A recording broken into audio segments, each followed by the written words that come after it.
뉴스페이퍼에서는 코로나19 시대를 맞이하여 문인들의 생존에 대한 기획 특집을 준비했다. 지난 3월, 문화고단체가 성명을 발표했다.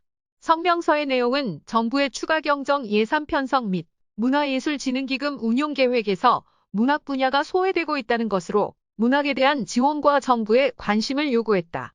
성명을 발표한 문학단체 관계자는 뉴스페이퍼와의 취재에서 문학이 다른 예술 분야보다 제3자에게 드러나는 것이 미비하다 보니 지원이 더딘 것 같습니다. 다른 예술 분야보다 더 해달라는 것이 아니라 말도 안 되게 지분이 낮은 것에 대하여 호소하기 위한 성명입니다. 라고 성명의 취지를 밝혔다.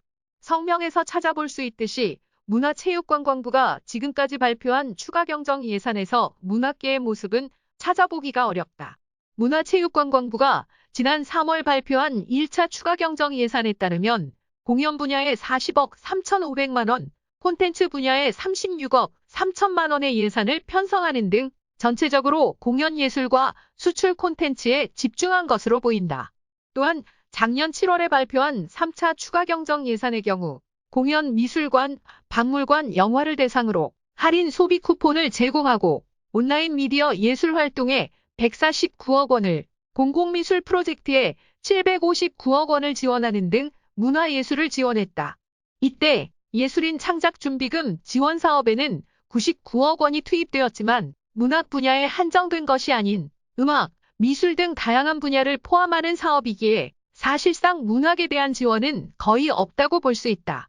이에 문체부의 문학부 담당자는 뉴스페이퍼와의 취재에서 추가로 예산이 편성된 다른 분야, 예를 들어 공연예술계와 비교해가며 추가로 예산을 편성해달라고 요구해도 기재부에서는 다른 분야에 비해 문학계가 코로나19로 피해를 본다는 이유의 논지가 미흡하다는 이유로 삭감했습니다. 라며 작가들에게 추가로 예산이 배정되지 못한 이유를 밝혔다. 나아가 성명 발표 후 인터넷 여론은 작가들에게 좋지 않았다. 코로나와 전혀 상관없는 작가가 지원을 받느냐는 반문과 함께 작가 지원에 관한 부정적인 견해를 내비치는 여론이 형성되었다. 오히려 코로나로 수혜를 받는 직업 중 하나가 아니냐는 시선이 있었다. 이는 작가들의 생계는 외부 활동 여부와는 관련이 없으며 원고료만으로 생활을 이어나간다는 사회적 인식에 기인한다. 하지만 이와 같은 인식과는 달리 작가들이 원고료만으로 경제 활동을 한다는 것은 현실적으로 불가능에 가깝다. 지난 2018년 한국문화예술위원회가 진행하고 뉴스페이퍼와 공병훈 협성대학교 교수가 참여한 문예지 지원 사업평가와 미래전략연구에 의하면 CM 문예지 원고료는 최저 2만 원, 최고 15만 원이며 소설은 원고지 1매당 최저 5천 원, 최고 15,000원으로 문예지별로 편차를 보였다. 연구에 참여한 이민우 대표는 문예지 발간 지원 사업에 선정된 문예지만을 조사한 것이기 때문에 실질적인 문예지들의 원고료는 이보다 한참 낮은 게 현실입니다. 라며 작가들이 문예지의 글을 기고함에 따라 얻는 수입의 한계를 지적했다. 게다가 매월 고정되어 있는 수입이 아니라는 점을 고려했을 때 작가들이 원고료로 벌어들이는 수입의 규모를 짐작해 볼 수 있다. 이에 민구 시인은 뉴스페이퍼와의 취재에서 시 한 편 쓰면 적게는 3만 원에서 많게는 15만 원 정도 법니다. 운이 좋게 다른 분들에 비해 많은 작품 활동을 할 수 있는 처지임에도 연수입으로 계산해보니 200만 원이 채 안 되었습니다.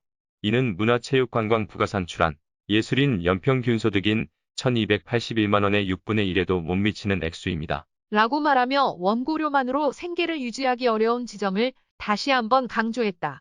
그렇다면 작가들의 주된 수입원은 무엇일까?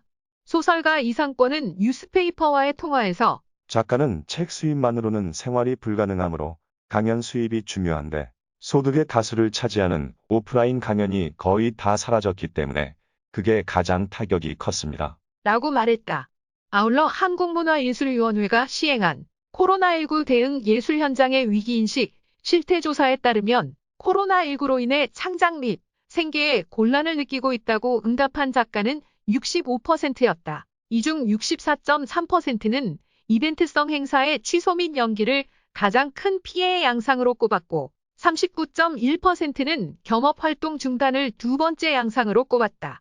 위의 두 사례는 작가의 주 수입원이 강연이나 북토크와 같은 행사이며 코로나19로 겪는 경제적인 어려움 또한 행사의 부재에서 비롯된다는 것을 보여준다.